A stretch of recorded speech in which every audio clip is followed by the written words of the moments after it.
Scientists and doctors are calling it a health emergency, one that needs research now and for the next 10 years. I told you about the AltEn plant in Mead, Nebraska. Over 6 years, the ethanol plant piled pesticide-laden corn byproduct on the land. Enough waste to cover a football field and pile it 150 feet deep. Pile there will be covered with a temporary shell coating this week. Now, a team of 13 scientists is trying to launch a 10-year study to see the health impact on people. Well, tonight, KETV Investigates meets a former worker who wants to be part of that study.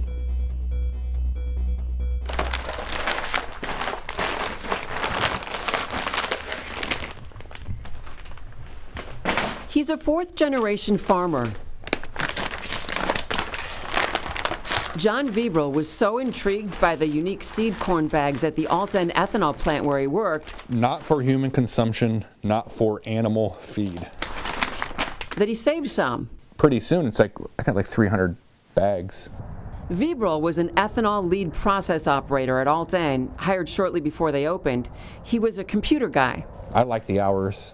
And as a farmer, he didn't mind helping out with other jobs. It makes me wonder, at that time, what was I really thinking? He said 3 or 4 times machinery at the plant would clog with pesticide-treated corn.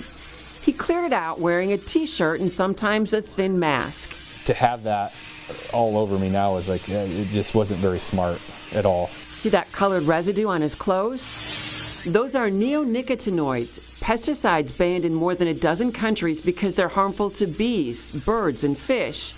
Very little research has been done on their effects on human health. I hope that the short period of time that we were in direct contact, that everything will be all right. Right. Yeah. We hope. Our plan is to put together a medical registry that would follow people people who are interested in signing up for it for perhaps 10 years. Dr. Eleanor Rogan with UNMC leads a group of 13 researchers from UNL, UNMC, and Creighton University. They're trying to study the air, water, and soil around the AltEn plant and the impact on people. There's a large amount of polluted water and solid material there. And this is really on a huge scale.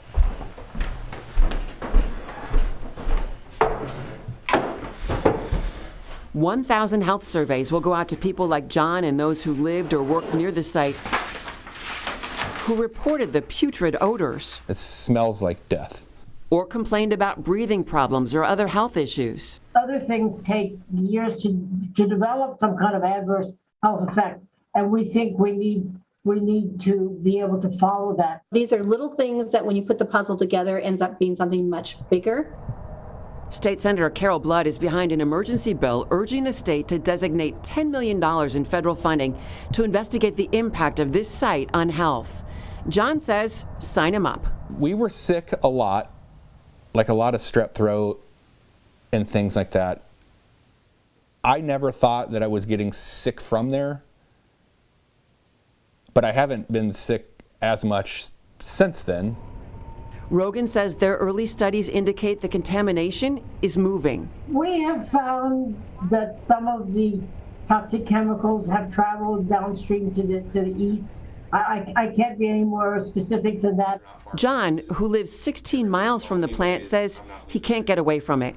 If the wind is right, you can smell the ethanol plant when you walk out the front door. He worries about the water quality in the surrounding areas and that the cleanup is too little, too late. It's all Band-Aids until the problem is truly dealt with at a much higher level than John Vibral and Wahoo.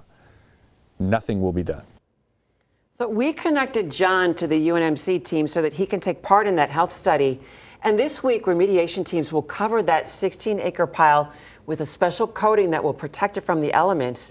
The village board chairman told me in the future the wet cake will either be incinerated on site or hauled to landfills. There's no formal plan yet. We'll keep you posted. And that bill for emergency funding is in the legislature's Appropriations Committee. They're going to talk about it March 3rd.